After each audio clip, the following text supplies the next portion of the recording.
नमस्कार, आदाब, सत श्री अकाल, जय हिंद दोस्तों। स्वागत है आप सबका आपके अपने चैनल कॉन्सेप्चुअल क्लासेस में। आज की इस वीडियो में हम बात करने वाले हैं बायोडेटा को लेकर। लेकिन सबसे पहले अगर आप चैनल पर नए हैं तो चैनल को सब्सक्राइब करना ना भूलिएगा। अगर आपको इस चैनल की वीडियो पसंद आती है तो वीडियो को लाइक करें, शेयर करें और पहुंचाएं उन सभी विद्यार्थियों तक जो तैयारी कर रहे हैं केवीएस पीआरटी इंटरव्यू की। आइए दोस्तों, हम लोग बात करने वाले हैं बायोडेटा को लेकर। देखिए, एक बार मैं लाइव आया था, वहां पे मैंने आपको बताया था कि इंटरव्यू के लिए बायोडेटा आपके लिए सबसे इंपॉर्टेंट होता है। अगर आपने वो वीडियो नहीं देखी तो आप उसको देख सकते हैं और वहां से आपको पता चलेगा कि आखिर बायोडेटा आपके इंटरव्यू में कितना अहम रोल निभाएगा। ठीक है, बायोडेटा की अगर बात की जाए तो आपको अपनी स्क्रीन पर अभी बायोडेटा दिख रहा होगा। ठीक है, कैसा बायोडेटा का स्ट्रक्चर होगा, किस तरीके का बायोडेटा आपको दिया जाएगा। बाकी अभी कुछ दिनों बाद, कुछ ही दिन होंगे या हो सकता है आज कल या परसों तक, आपको एक लिंक दिया जाए केवीएस की वेबसाइट पर, जिस लिंक के जरिए आप अपने बायोडेटा को क्या कर सकते हैं, डाउनलोड कर सकते हैं। ठीक है, तो हो सकता है थोड़ा बहुत हेर फेर या थोड़ा बहुत अदल बदल हो उसमें। बाकी पूरा जो बायोडेटा का स्ट्रक्चर होगा वो कुछ इस तरीके से ही होगा जो आपको अपनी स्क्रीन पर दिख रहा है। देखिए, सबसे पहले अगर बायोडेटा की बात की जाए तो इसमें पूरे बायोडेटा में आपको अपनी इंफॉर्मेशन भरनी होती है, जो भी आपकी एजुकेशन क्वालिफिकेशंस है। ठीक है, जो भी आपका एड्रेस है, जो भी आपकी पोस्ट है, जिस पोस्ट के लिए आपने अप्लाई किया था, और सारी चीजें आपको अपने नाम, address, phone number, email ID, ये सब भरना होता है। इसके बाद आपकी एजुकेशन क्वालिफिकेशन, ये सब चीजें भरनी होती है कि आपने क्या क्या कहां से कर रखा है, कौन सा बोर्ड से आपने 10th किया है, कौन से बोर्ड से आपने 12th किया है। इसके बाद आप भरते हैं कि आपने ग्रेजुएशन किया है या फिर 12th के बाद ही कोई डिप्लोमा किया है। ठीक है, तो वो सारी चीजें आप यहाँ पर जो कॉलम दिख रहा है एजुकेशन के क्वालिफिकेशन को लेकर, उसमें आप फिल करते हैं।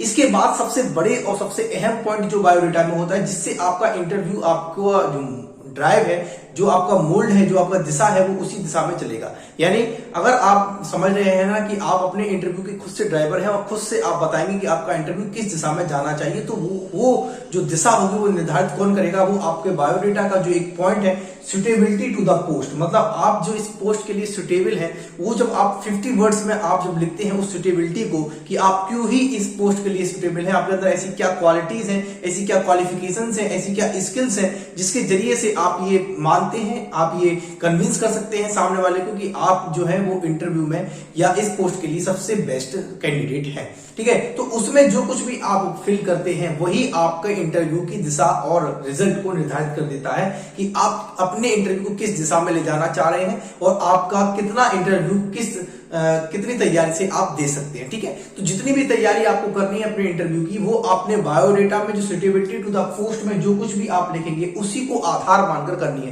क्योंकि उसी पर आपका 10 से 15 मिनट उसी इंटरव्यू में जाएगा, उसके काउंटर क्वेश्चंस के आंसर में देने में सभी उसी में गुजर जाएगा। उसके बाद फिर आपका डेमो हो जाएगा। ठीक है, लेकिन अगर आपने कुछ ऐसा फिल कर दिया है, मतलब कुछ स्टैंडर्ड लैंग्वेज लिख दी है, तो उनसे क्वेश्चन नहीं पुटअप हो पाएंगे। बात समझ पा रहे हो? मतलब बायोडेटा में एक या दो पॉइंट आपको कुछ इस तरीके से सुटेबिलिटी टू द पोस्ट में छोड़ने हैं जिससे कि वो जानबूझकर उससे क्वेश्चन आपसे पूछे ही पूछे। अगर आपने एक स्टैंडर्ड लैंग्वेज सिलेक्ट कर ली है, स्टैंडर्ड लैंग्वेज का मतलब क्या हुआ कि आप ये लिख रहे हैं कि मेरी नॉलेज और मेरी स्किल जो है वो इस पोस्ट के लिए सुटेबल है। ठीक है, मैं बहुत ही हार्ड वर्कर हूं, मैं अच्छा काम करूंगा और आपकी जो वैल्यूज हैं या जो आपका रिजल्ट है वो आपको पॉजिटिव रिजल्ट आपको प्रोवाइड करूंगा। तो ये एक स्टैंडर्ड लैंग्वेज होती है। यहां से अमूमन क्वेश्चन नहीं पूछे जाते हैं क्योंकि ये स्टैंडर्ड लैंग्वेज है। फिर आपका जो क्वेश्चंस होंगे वो जो तैयार करके खुद से आए होंगे, जो कुछ भी उन्हें पूछना होगा, फिर वो उस तरीके के क्वेश्चंस आपको पुटअप करेंगे। लेकिन अगर आप अपने बायोडेटा की सुटेबिलिटी में कुछ इस तरीके से की पॉइंट्स छोड़ते हैं जिससे कि वो मजबूर हो जाए इंटरव्यूअर की वो आपसे क्वेश्चन उससे पूछे ही पूछे, जिस वजह से आप अपने इंटरव्यू में जो समय है वो अपने उस बायोडेटा पर ही स्पेंड करा दें। ठीक है, तो ये समझ पा रहे हैं? देखिए, जब आप इंटरव्यू के लिए एंटर करेंगे तो सबसे पहले आपका इंट्रोडक्शन होगा। इंट्रोडक्शन में भी आप 1 से 2 पॉइंट ऐसे छोड़ सकते हैं जिससे कि वो आपसे इंट्रोडक्शन में ही काउंटर क्वेश्चन पूछे और लगभग 5 से 2 या 3 मिनट आपके इंट्रोडक्शन के क्वेश्चंस में ही चला जाए। इसके बाद आप अपना बायोडेटा जिस तरीके से फिल करेंगे, क्योंकि जो उनके हाथ में कुछ और आपका डॉक्यूमेंट नहीं होगा, उनके हाथ में सिर्फ और सिर्फ आपका बायोडेटा होगा, क्योंकि जितने भी डॉक्यूमेंट्स आप लेकर जाएंगे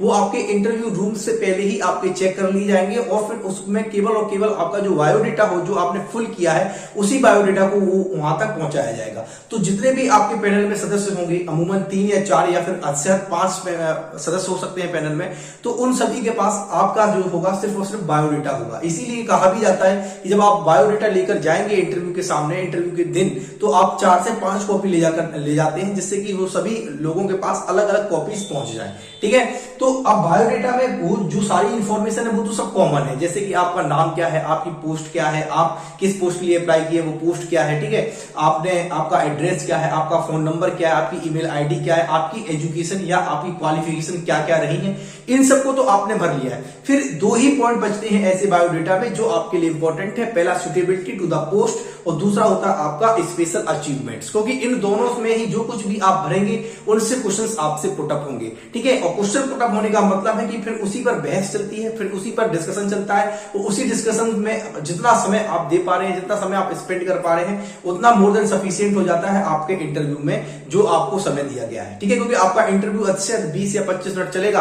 और 20-25 मिनट में ऐसे ही समय आपका डेमो में चला जाएगा और कुछ समय आपका इंटरव्यू में चला जाएगा। तो इंटरव्यू के दौरान अगर बायोडेटा में कुछ ऐसे की पॉइंट्स छोड़ते हैं, अपने बोलते टाइम कुछ ऐसे की पॉइंट्स छोड़ते हैं, तो वो की पॉइंट्स क्या होंगे उन पर हम आज डिस्कस करने वाले हैं कि सुटेबिलिटी टू द पोस्ट में आप क्या भरने वाले हैं। ठीक है, यही आपके लिए सबसे इंपॉर्टेंट होगा कि सुटेबिलिटी टू द पोस्ट में आप क्या भरेंगे। ठीक है, क्योंकि जो कुछ भी आप यहां पर भरेंगे वो आपके लिए सबसे इंपॉर्टेंट चीज होगी। तो वो क्या की पॉइंट्स हो सकते हैं और सबके बारे में हम लोग आज डिस्कस करने वाले हैं। ठीक है, तो सुटेबिलिटी में सबसे पहला पॉइंट ये होता है कि आप सबसे पहले ये समझिए कि आप इस जॉब के लिए ही क्यों सुटेबल हैं, आप ही क्यों ऐसे कैंडिडेट हैं जिसको केवीएस वाले आपको ही चुने। तो आपके अंदर क्या ऐसी स्पेशल क्वालिटीज हैं, आप उनको बताइए। ठीक है, अगर आपको मालूम है आपके अंदर क्या स्पेशल क्वालिटीज हैं तो बहुत बढ़िया बात है। तो फिर आप यहां पर वो चीज लिखेंगे और उन्हीं से क्वेश्चंस आपसे पूछे जाएंगे। जैसे आपने कोई भी कंडीशन उनको दी कि आप अडेप्टिव हैं, आप कोई भी सिचुएशन में अच्छी तरीके से अडेप्ट हो जाते हैं, उसको अडेप्ट कर लेते हैं। ठीक है, तो अडेप्टेबिलिटी भी अपने आप में एक सुटेबिलिटी टू द पोस्ट के अंदर एक कैटेगरी आती है। ठीक है, तो उसमें आप करते हैं कि जो कुछ भी आपको सिचुएशन मिलती है उसको आप कैसे हैंडल करते हैं, आप कैसे अडेप्ट करते हैं और उसमें किस तरीके का सॉल्यूशन आप प्रोवाइड करते हैं, ये भी अपने आप में सुटेबिलिटी दिखाता है इस पोस्ट के लिए। ठीक है, अब इनसे क्वेश्चन आपसे इंटरव्यू पूछेगा कि आप ऐसी कोई कंडीशन बताइए जो आपके जीवन में रही हो, जिसमें आपने उसमें यहाँ पे अडेप्ट किया हो, उस सिचुएशन में अडेप्ट किया हो, उसका बेस्ट सॉल्यूशन आपने वहां प्रोवाइड किया हो। ठीक है, तो अडेप्टेबिलिटी जो होती है अपने आप में ये एक की पॉइंट होता है। इसके बाद होता है दूसरा पॉइंट, आप कुछ भी कह सकते हैं। दूसरा पॉइंट जो होता है आप कह सकते हैं कि आप क्या है, आप ऑनेस्ट हैं। ठीक है, ठीक है, आप ऑनेस्ट हैं, तो ऑनेस्ट का मतलब है कि आप ईमानदार हैं। तो आपने अगर ये पॉइंट बोला है वहां पे कि मैं पूरी ईमानदारी के साथ इस अपने काम को करता हूं, तो यहाँ पे क्या होगा कि आप ईमानदारी की बात कर रहे हैं, तो आपसे ये यहां से क्वेश्चन पूछा जा सकता है कि आप किस तरीके की ईमानदारी करेंगे। कोई सिचुएशन आपको दे सकता है कि आपका कोई सिचुएशन बेस्ड होगा इस ईमानदारी पर, वहां पे आपका चेक किया जाएगा कि आप कितने बड़े ईमानदार हैं। ठीक है, या आपकी पर्सनालिटी में वो ऑनेस्टी दिख रही है या नहीं दिख रही है, आप किसी क्वेश्चन का आंसर जो है वो अपनी ईमानदारी के साथ दे पा रहे हैं या नहीं दे पा रहे हैं। या सिर्फ यहाँ पे आपने सुटेबिलिटी में तो ऑनेस्ट लिख दिया है, लेकिन आप जो भी आंसर दे रहे हैं उनको, वो आपके आंसर जो है वो बने बनाए या रटे रटाए आंसर हैं, जिसका इंटरव्यूअर देखिए बहुत एक्सपीरियंस लोग होते हैं, तो वो आपको देखते ही समझ जाएंगे कि आप उनके सामने कितनी ईमानदारी से आंसर दे रहे हैं। क्या आप पहले से तैयार किए हुए आंसर ही दे रहे हैं या जो आपकी एक्चुअल पर्सनालिटी है उससे जुड़े हुए आप आंसर दे रहे हैं। ठीक है, तो वो समझ जाते हैं। तो अगर आपने ऑनेस्ट लिखा हुआ है तो इसका मतलब है कि आपको पूरे इंटरव्यू में ऑनेस्ट रहना है, ऑनेस्ट आंसर ही देने हैं। ठीक है, किसी भी तरह की बनावटी वहां पे फिर नहीं चलेगी, क्योंकि ऐसी कंडीशन में आपका ये जो पॉइंट जो आपने लिखा हुआ है ये एक नेगेटिव पॉइंट बन जाएगा। ठीक है, लेकिन अगर आप इसको बहुत अच्छी तरीके से शो कर पा रहे हैं तो ऐसी कंडीशन में ये आपका पॉजिटिव पॉइंट होगा और इसमें आपको नंबर्स भी मिल जाएंगे। इसके बाद होता है कि आप यहाँ पे लिखते हैं कि आप हार्ड वर्कर हैं। ठीक है, आप हार्ड वर्क करते हैं। ठीक है, आप लिख रहे हैं कि आप डेडिकेटेड हैं, कि आप किसी भी चीज को बहुत ही डेडिकेशन के साथ करते हैं। तो ये जो चीजें हैं, जैसे डेडिकेटेड हुआ, हार्ड वर्कर हुआ, तो इसका मतलब क्या है कि ये आप बायोडेटा में ये पॉइंट्स हैं जो आप छोड़ रहे हैं, वहां पे ये की पॉइंट्स का काम करेंगे। ठीक है, तो जब आप डेडिकेटेड बोलेंगे तो वहां पे ये दिखना चाहिए कि नहीं, आप जो है फुल डेडिकेटेड हैं इस पोस्ट के लिए, आपने तैयारी की है। देखिए, आप इंटरव्यू में पहुंचे, इसका मतलब है कि आपने एक एग्जाम जो है वो क्वालिफाई किया, रिटन एग्जाम क्वालिफाई करके आए हैं, तो इसके लिए आपने पढ़ाई की होगी, डेडिकेशन दिखाया हुआ। तो जब आप डेडिकेटेड बोलेंगे तो एक पॉइंट तो वहां उनको दिख रहा है कि आप इंटरव्यू तक ऐसे नहीं पहुंचे हैं, आप एक मेहनत से डेडिकेशन के साथ पहुंचे हैं। इसके बाद आपका वो कंडीशन दे सकते हैं, कोई सिचुएशन दे सकते हैं, तो वहां से आपको चेक करें कि आपके अंदर कितनी डेडिकेशन है इस पोस्ट के लिए। ठीक है, हार्ड वर्कर का मतलब हुआ कि आप कितना हार्ड वर्क करते हैं, आप किस तरीके से चीजों को अप्रोच करते हैं। आपको कोई काम दिया जाता है, ठीक है, कोई एक्स्ट्रा काम आपके पास आ जाता है, तो आप उस तरीके, ऐसा तो नहीं है कि आप ये उसको अडेप्ट ही ना कर पाए, आप हार्ड वर्क ही नहीं कर पा रहे हो। तो हार्ड वर्क हुआ या डेडिकेशन हुआ या ईमानदारी यानी ऑनेस्टी हुआ या फिर एडेप्टेबिलिटी हुआ, ये सभी आपके जो पॉइंट्स हैं वो आप सुटेबिलिटी टू द पोस्ट में अपने आप में रख सकते हैं। ठीक है, अब देखिए मैं इतने सारे पॉइंट्स आपको दे रहा हूं, तो जरूरी नहीं है कि आप सभी चारों पॉइंट्स आप अपने बायोडेटा में रखिए। आपको बायोडेटा में उन्हीं कोई पॉइंट्स को रखना है जो आपको लग रहा है कि नहीं ये मेरी पर्सनालिटी पे सूट करता है, मेरी पर्सनालिटी एक्चुअल में ऐसी है। ठीक है, तो एडेप्टेबिलिटी हुआ, ऑनेस्ट हुआ, डेडिकेशन हुआ, हार्ड वर्क हुआ, ये सभी चीजें हो गई। उसके बाद होता है कि आप क्रिएटिव हैं, तो क्रिएटिविटी भी अपने आप में क्या होती है, क्रिएटिविटी भी अगर आप बात करते हो तो क्रिएटिव अगर आप हैं तो ये एक टीचिंग जॉब के लिए सबसे बेस्ट क्वालिटी मानी जाती है, क्योंकि क्रिएटिव का मतलब हुआ कि आप एक ही क्वेश्चंस के कई सारे जगह तरह तरह के सॉल्यूशंस बच्चों को प्रोवाइड कर रहे हैं। और आप जानते भी हैं कि बच्चे जो होते हैं वो हर एक बच्चा एक लेवल पे नहीं होता है, हर एक बच्चे का लेवल अलग अलग होता है, तो हमें उस लेवल पर जाकर बच्चों को समझाना होता है। यानी ये हम नहीं कह सकते हैं कि कोई भी बच्चा एक ही मेथड से, एक ही तरीके से सभी चीजों को सीख लेगा। इसलिए जब आप क्रिएटिव हैं, इसका मतलब है कि आप एक क्वेश्चन के तरह तरह के सॉल्यूशंस क्रिएट कर रहे हैं, और उस सॉल्यूशंस को जब आप बच्चों को प्रोवाइड कर रहे हैं तो हो सकता है कि एक बच्चा आपके अलग मेथड से सीख ले और एक बच्चा जो आपने क्रिएटिविटी से दिखाया है उस तरीके से सीख ले।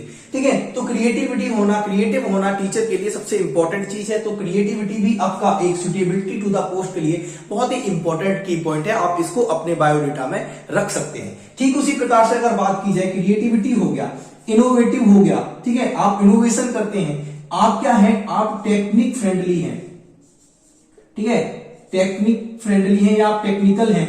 इसका मतलब क्या हुआ ये समझिए, अगर आप टेक्नोलॉजी से जुड़ी हुई कोई भी टर्म अपने उसमें रखते हैं, या जैसे आप कहते हैं कि आप आईसीटी को फॉलो करते हैं, आप ये भी कह सकते हैं, ठीक है, आईसीटी ये टेक्निक से ही जुड़ा हुआ शब्द है, तो आईसीटी को फॉलो करने का मतलब क्या हुआ कि जी हाँ, आपको कंप्यूटर के बारे में, आपको नई नई टेक्नोलॉजीज के बारे में नॉलेज है और आप उनको इस्तेमाल करके बच्चों को बहुत ही क्रिएटिव वे में पढ़ा सकते हैं, क्योंकि क्रिएटिविटी से ही जुड़ा हुआ ये पॉइंट है। आपने कोई सॉल्यूशन बनाया, आपने क्या किया कि आप बच्चों को प्लांट्स के बारे में पढ़ा रहे हैं, लेकिन बच्चों को, कुछ बच्चों को आप सीधा प्लांट्स के बारे में बताएंगे, उससे वो सब सीख जाएंगे।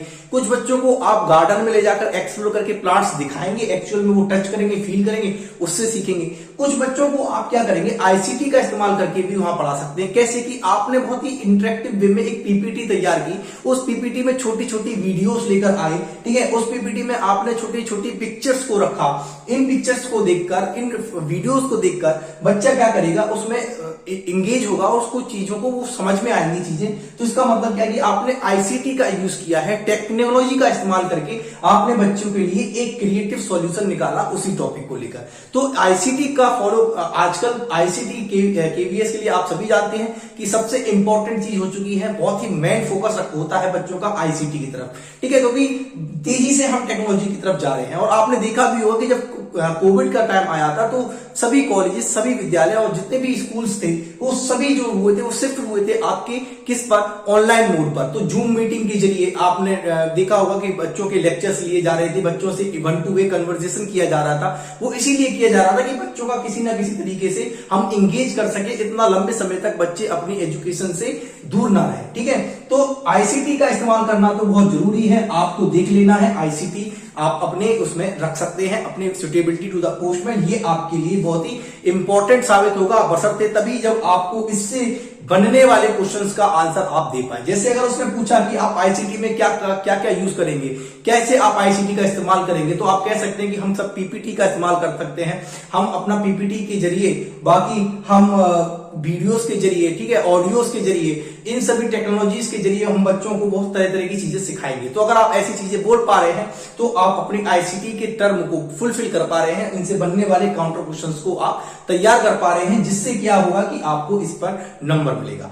बात समझ पा रहे हो? तो ऐसे ही छोटी छोटी एक्टिविटी के जरिए आपको यहाँ अपने इंटरव्यू में नंबर को गेन करना है, नंबर अचीव करने हैं, ठीक है। इसके बाद बात की जाए, आपने आईसीटी की बात की, आपने क्रिएटिविटी की बात की, आप ऐसे ही कह सकते हैं कि हम बच्चे की होलिस्टिक डेवलपमेंट पर फोकस करेंगे, ठीक है। मैंने काफी बार आपको बताया है ये टर्म जो है वो बहुत ही इंपॉर्टेंट टर्म है, लेकिन इसके प्रॉन्स एंड कॉन्स दोनों ही चीजें हैं। अगर आप इसको इस्तेमाल करते हैं होलिस्टिक डेवलपमेंट के बारे में, क्योंकि ये साइकोलॉजी में आपने बहुत ही कॉमन वर्ड सुना होगा होलिस्टिक डेवलपमेंट। इसका मतलब होता है बच्चे का चहुमुखी विकास करना। मतलब हमें सिर्फ बच्चे की इंटेलेक्चुअल डेवलपमेंट पर बात नहीं करनी है, क्योंकि मोर और लेस जितने भी लोग होते हैं या जितने भी शिक्षक होते हैं वो यही समझते हैं कि हम जब बच्चा हमारे विद्यालय में आ रहा है तो हमें बच्चे की मेंटल डेवलपमेंट पर फोकस करना है। नहीं, ऐसा नहीं होता है, क्योंकि जो बच्चा आपकी विद्यालय में आ रहा है, आपके स्कूल में आ रहा है, वो बच्चा एक ऐसी क्रिटिकल स्टेज पर है, एक ऐसी एज पर है जहां उसकी फिजिकल डेवलपमेंट भी बहुत तेजी से हो रही है, ठीक है, जहां उसकी मेंटल डेवलपमेंट भी हो रही है, सोशल इमोशनल सभी चीजों के बारे में उसको डेवलप कराना है।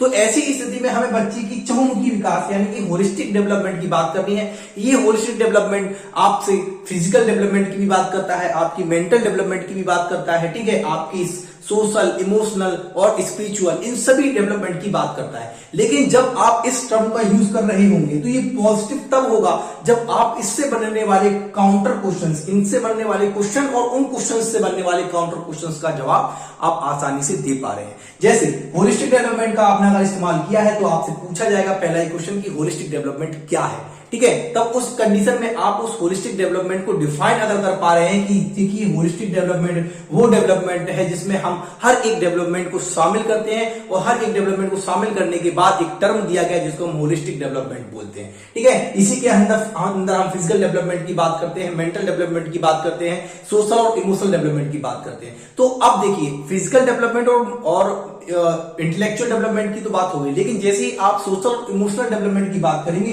तो हो सकता है अगला क्वेश्चन यहीं से वो पुटअप करे कि आप बच्चे का सोशल डेवलपमेंट कैसे कराएंगे, आप बच्चे की सोशल डेवलपमेंट के लिए क्या क्या चीजें अपने लेक्चर्स में या अपने पढ़ाने के स्टाइल में किस तरीके की चीजों को इन्वॉल्व करेंगे जिससे कि बच्चे की सोशल डेवलपमेंट हो, ठीक है। इसी तरीके से बच्चे इसके इमोशनल डेवलपमेंट से भी क्वेश्चन पूछे जा सकते हैं। तो इससे बनने वाले क्वेश्चन आपको सोचने पड़ेंगे, फ्रेम करने पड़ेंगे अपने माइंड में और उनके काउंटर क्वेश्चन के आंसर आपको तैयार करने होंगे, ठीक है। तो ये चीजें होती हैं कि आप सुटेबिलिटी टू द पोस्ट में बहुत सारे की पॉइंट्स होते हैं, इन्हीं की पॉइंट्स का आप इस्तेमाल कर सकते हैं। आप सहारा ले सकते हैं अपनी CDP यानी चाइल्ड डेवलपमेंट एंड पेडागोजी का। देखिए आप सभी ने चाइल्ड डेवलपमेंट एंड पेडागोजी बहुत अच्छी तरीके से पढ़ी होगी, क्योंकि आपने सीटेट का एग्जाम भी क्वालिफाई किया है, वहां पर भी 30 नंबर का वेटेज लगती थी। और उसके बाद आपने अपनी आपने अपने जो PBS का रिटन एग्जाम है इसमें भी CDP की तैयारी की होगी। तो CDP का आप सहारा ले सकते हैं और इसके जरिए भी एक दो पॉइंट्स वहां से आप निकाल सकते हैं। जैसे कि होलिस्टिक डेवलपमेंट यहीं से लिया गया टर्म है, ऐसे ही बहुत सारे टर्म होते हैं, ठीक है, जिसको आप इस्तेमाल कर सकते हैं, ठीक है। जैसे कि एक रेसिप्रोकल टीचिंग होता है, आप सबने सुना होगा। रेसिप्रोकल टीचिंग की बात की जाती है तो ये रेसिप्रोकल टीचिंग क्या होती है, जैसे अगर आपने ये लिख दिया कि I am the strongly follower of reciprocal teaching, ठीक है, तो इसका मतलब क्या है, तो वो पहले से पूछेगा कि ये रेसिप्रोकल टीचिंग होती क्या है, किसने दी है, ठीक है, इसके अंदर कैसे आप अप्रोच करोगे। तो ये सारे क्वेश्चन इससे बन गए। इसका मतलब है कि आपने खुद से फ्रेम कर लिया है कि हमें इंटरव्यूअर से क्या क्या क्वेश्चन पूछ पाने हैं। इसीलिए सुटेबिलिटी टू द पोस्ट आपके लिए मोस्ट इंपॉर्टेंट है बायोडेटा के अंदर, क्योंकि बाकी चीजें होती है यहां से तो आपकी एजुकेशन क्वालिफिकेशन और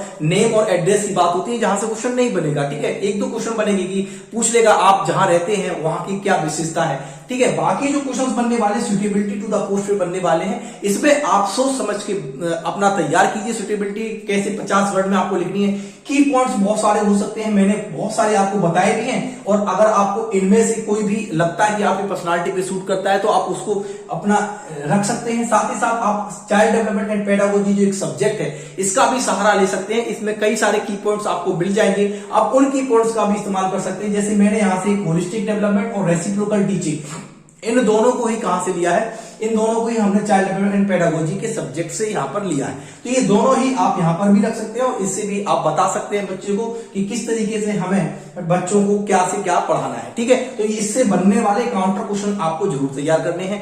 तो आज की जो ये वीडियो रही है इसमें हमने डिस्कस किया है कि आप बायोडेटा को कैसे फिल करेंगे। एक क्वेश्चन और बहुत बच्चों ने पूछा था जिसके बारे में हम लोग डिस्कस कर लेते हैं कि हमें हैंड रिटन ले जाना है यानी अपने हाथ से लिखकर ले जाना है या फिर हम टाइप करवा लें। देखिए दोनों ही चीजें हो सकती हैं। आपसे ये नहीं पूछा जाएगा कि मतलब ये नहीं होगा कि अगर आप टाइप करवा के ले जाते हैं तो आपने बहुत भारी कुछ मिस्टेक कर दी, ऐसा कुछ नहीं होगा। आप देखिए आप अगर टाइप करके भी ले जा रहे हैं तो भी बढ़िया बात है और अगर आप अपने हाथों से भी लिख के ले जा रहे हैं तो भी अच्छी बात है। लेकिन दो चीजें हैं, जिनकी हैंड राइटिंग अच्छी है, बहुत साफ और बहुत अच्छा लिखते हैं, उनके लिए विशेष सलाह यही है कि आप अपना जो बायोडेटा है वो खुद से हैंड रिटन भरिए, क्योंकि जब आप भरेंगे तो वहां से आपकी दो चीजें क्लियर होंगी। एक तो सामने वाला ये समझ जाएगा कि आपकी जो हैंड राइटिंग है वो बहुत अच्छी है, इसका इम्पैक्ट एक अलग इम्पैक्ट पड़ेगा, ठीक है। दूसरी चीज ये होगी कि आपने अपने हाथों से भरा है, साफ साफ भरा है, ठीक है, तो इसका एक इम्पैक्ट पड़ता है। दूसरी चीज ये होती है कि वहां से जब आपने भरा होगा तो वहां से जो भी क्वेश्चंस बनेंगे वो आपसे पूछे जा सकते हैं। अब जो रिटन में लेके जाएगा, यानी जो आप टाइप करवाएंगे, उसमें एक सही चीज ये भी हो सकती है कि आपने आईसीटी का इस्तेमाल किया है। एक पॉजिटिव पॉइंट ये है कि आपने वहां पे जब टाइप करवाया है तो आपने वहां पे टेक्नोलॉजी का इस्तेमाल किया है, आपने वहां पे क्या किया है, कंप्यूटर का इस्तेमाल करोगे, क्योंकि ऑब्वियस सी बात है जब भी आप खुद नहीं लिख रहे हो, किसी भी उसमें बदलाव करके आप खुद से टाइप कर रहे हो, तो टाइप किया हुआ इसका मतलब है कि आपने वहां पे आईसीटी का इस्तेमाल किया है। तो वहां पे आपका एक पॉजिटिव पॉइंट तो ये होगा कि जब आप टाइप करवा के ले जा रहे हैं। लेकिन दूसरा नेगेटिव पॉइंट यही नेगेटिव पॉइंट भी बन सकता है, क्योंकि जब वो आपसे ये पूछेगा कि क्या आपने खुद से ये टाइप किया है, तो एटलीस्ट आपको इतनी नॉलेज होनी चाहिए कि हाँ, अगर आपने खुद से टाइप करना आता है, आप जानते हैं एमएस वर्ड के बारे में, ठीक है, तो आप यहाँ पे आसानी से इसको बता सकते हैं और अपना टाइप करके ले जा सकते हैं। क्योंकि अगर वो आपसे पूछेगा कि आपने ये खुद से टाइप किया है, आपने जो चेंजेस यहाँ पे किए हैं बायोडेटा में वो खुद से किए हैं, तो आप कह सकते हैं जी हाँ सर, मैंने खुद से टाइप किया है, मुझको